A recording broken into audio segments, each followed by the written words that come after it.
Guys, welcome back to my channel. Good morning. This is going to be a little bit something different. I decided that I want to vlog. This week is Crohn's Disease Awareness Week, and as you know, I suffer from Crohn's disease. I'll be having some procedures done tomorrow. Oh, for a lot of people, it's extremely lonely. A lot of people are scared, like me. Had a terrible first experience. Now, I normally don't want to I don't want to tell people that it's a bad experience because honestly, I'm sure it's not as bad as my first experience. I was awake. They gave me sedation. Now, I also only had a colonoscopy. I did not have an endoscopy. Tomorrow, I will be getting an endoscopy and a colonoscopy. So, I'm pretty nervous this morning. I've been pretty ill since I woke up. I haven't felt good. I woke up extremely nauseous. One thing I did not have last night, something that comes very frequently with Crohn's disease is many symptoms that go along with it. One of the symptoms is night sweats. Normally I get them every night. My clothes end up being completely drenched, and I don't want to get out because I know as soon as I get out, I'm going to freeze.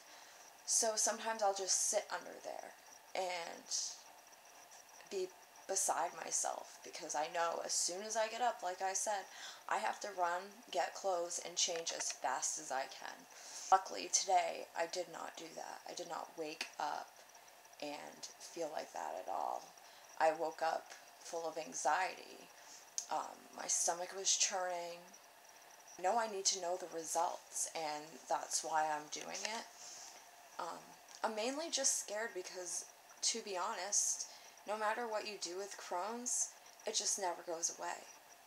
No matter what I find out, if I have surgery, it can always come back. That's Crohn's. It doesn't go away. And that's what a lot of people need to know. No matter what we do, no matter the diet we take, any of the stomach diseases, with any IBD, it's mind-altering. It's a lot of feeling alone. Even when you're told that you're not alone, you feel alone. Even when with your family, your friends, even when people live with you, it's still lonely. Because, to be honest, people just see us. They don't feel the pain that we're feeling. When it feels like somebody's stabbing you in the gut, and you're bent over in tears, and you don't know whether or not it's a good enough time to go to the hospital or not, because they don't do much. They give me a little bit of fluid usually, and they send me on my way home. So, it's extremely hard. I've had a past, few scary days. I'm not having it anymore, but my stomach had some really serious pain in it, and where I'm having my procedures done, and I was not throwing up. I had no blood. I didn't go to the hospital because I had a doctor's appointment the next day, and nothing was really done because I am having my procedures done, so we're basically just waiting on that. And I'm scared. I don't know how many times I can say that. I don't know how scary it is for people that have this disease. To have their gut hate them. To not be able to eat the things other people eat. To be so fatigued that you can't do anything with yourself but sleep all day. Sometimes that requires no showers. Not being able to get dressed. Long days of doing nothing. Curling up in a ball and crying. Panic attacks because you don't know if you're going to live or if you're going to die.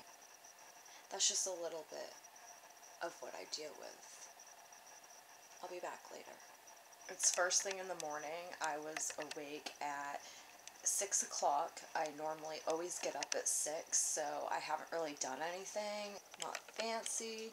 I'm not getting fancy today because I have, like I said, I have prep for my test. I of course have more to tell you about my story, but This is more impromptu, and I just really want to film, you know, my journey for the next couple days to help people out a little bit, to not feel so alone. Okay, so I'm going to have to start taking some of these awesome preps soon. At 1 o'clock I have to take a couple pills, and then I have to drink some stuff later, so I'm just going to show you what I have to take. At 1 o'clock I have to take Vlogmas, if you can see it good enough. I have to take 2 of those at 1 o'clock, and I also have to take them tomorrow as well before I go in for my colonoscopy and endoscopy. A couple hours before, I believe. And then I have my Miralax. I have to mix this, which is 238 grams, and I have to mix it with 2 Gatorades. Now, I can't have purple, blue, or red, so I got green. It's green apple. It's one of my favorite kinds. I don't normally drink it, but I have an exception to drink it this time. So I have to mix these together at 5 o'clock, and I have to split it in half and put the other half in the fridge. And the other half, every 10 to 20 minutes, I need to drink a new glass until it's gone. And then 6 hours before my actual colonoscopy and endoscopy, I have to drink ready to take a couple Vlogmas, and I'll be back later. So since it is Crohn's disease awareness week, I do want to talk about a few things. I've brought up a few terms that people might not understand. Using my phone, obviously. Let's see, because I need definitions. IBD is inflammatory bowel disease. Also ulcerative colitis and Crohn's disease.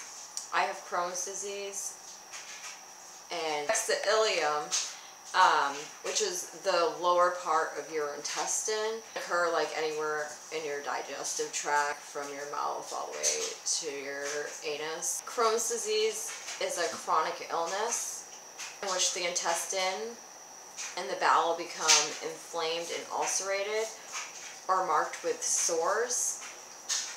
Crohn's disease commonly affects the lower part of your small intestine and the colon. It can, however, spread to other parts of your body. I have Crohn's disease, and I have it in my smaller bowel. Originally, when I was diagnosed, they told me I had over 50 ulcers. So having this colonoscopy is very important after it's been 6 years, because I really need to know what's going on with my body. I've had a very hard time the past 6 years. I was diagnosed, then I've had it, like I said before, most of my life.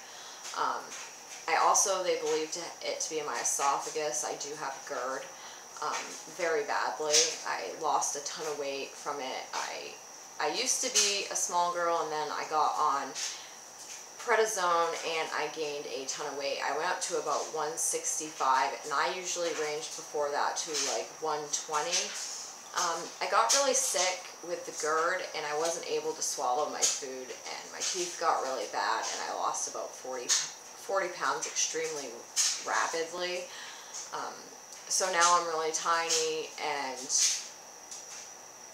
so now that's my progress. I kind of want to see what's going on, especially with the weight loss. I want to see how the ulcers have gotten, because I have not done anything with the ulcers yet. I want to make sure they're at bay, because you can also get strictures. Stricture is a narrowing of your intestine. When you get a flare-up, your intestines get very swollen, and eventually, if it keeps doing that and it goes back and forth, it becomes very closed up, and a lot of scar tissue can become involved. So that's one complication that can come along with Crohn's disease. That's something that I've thought maybe I've had for a while, because I do go in and out of flare-ups pretty frequently. There's also other things and other complications to worry about. Something called small bowel obstruction, when you can have adhesions in your bowel which can create intense stomach pain. You can sometimes throw up. You get very nauseous. The bouts of pain are so bad that you basically want to cry, which I have done. Form of relief is sometimes surgery, and there's also something they can do in the procedure to help the adhesions as well. When I had surgery, which I will tell more in the future, it was nothing to do with my Crohn's disease, but when they had gone inside me, they told me that I had adhesions that were stuck to my bowel. I didn't really understand, like I knew that they couldn't get rid of them because that wasn't what they were in there for, but I don't know what they do for adhesions on the outside of your bowel. They said that could have created a complicated surgery.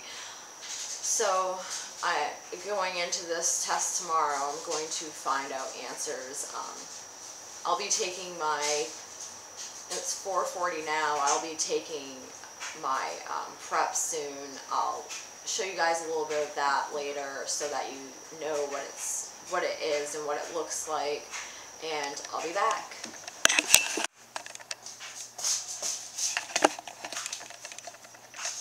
Okay guys, so I got all my stuff ready to mix up for 5 o'clock. I'm not looking forward to it at all. I'm actually extremely nervous. Like, it's kind of hit me, it's time, I need to do this, and I am full of anxiety. So I'm going to make this, I'll show you guys what you have to do, and then I'll probably end it for the night because it's going to end up being a pretty rough night. But I'll definitely be back tomorrow before my colonoscopy and endoscopy, and I'll be back later on tomorrow. Maybe not too much, but just enough to let you guys know what's going on. So I'm going to put you down right here. So this is the 230 gram Miralax that I showed you earlier.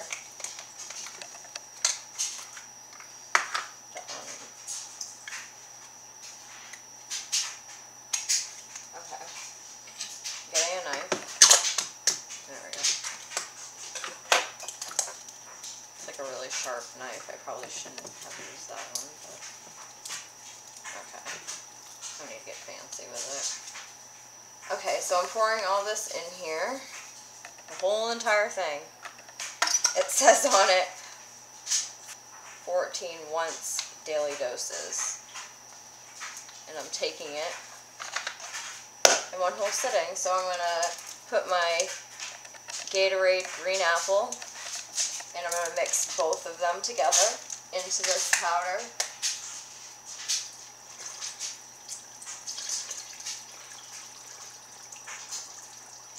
This will ruin the taste of green apple forever for me.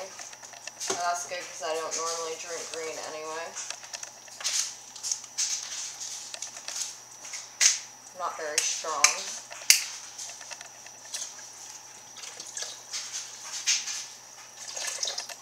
I got stuff everywhere around here. Okay, so there's that. Both of them are in there. Now I need to like mix it all together.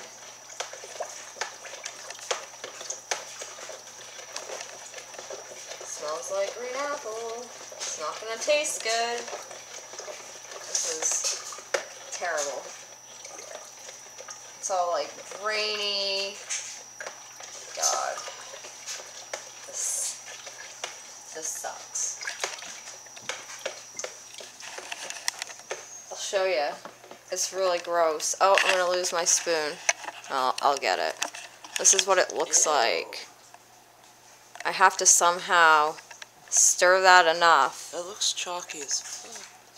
Ugh, that's gonna be terrible. Like, that looks like a vomit. I really hope I don't get sick.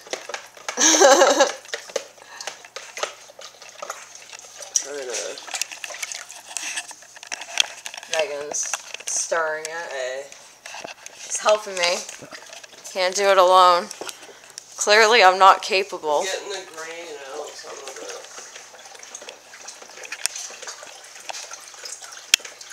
Look at her hard at work. Sorry guys about the terrible quality. We are in a terrible light. Green apple. Really? Yeah, there's no smell. Oops, that was the pig. Ooh, there, Yeah, maybe the see, light it smells changed. Oh, look good. at that. Smell the spoon. It just smells like straight up green apple. Okay, let's see if that's better now. Oh, that looks way better. That kind of looks like Kool-Aid. Okay, so what I have to do with this is I have to split it in half. So I'm gonna do that and then I'll get back to you. Okay, I'm back. It's been made. It's all shaken up. It's ready to be drank, but I am not ready to drink it. Drinking this means that I have my appointment tomorrow. And it's reality, and that's when I know, like, if they figure out what's wrong with me, if it's gotten worse, that they can fix it. But it just means that it's gonna happen, and it's really scary. So I'm gonna start drinking this. I'm not gonna film anymore tonight because it's gonna be a pretty rough night. Like I said, I'll record a little bit tomorrow morning, and I'll try to get something in tomorrow night. I can't promise, but I'll definitely let you guys know what's going on. This is definitely Crohn's life. It sounds easy. They say, you know, just go get this test. But this is my reality. So I hope you guys have a really good night. Bye.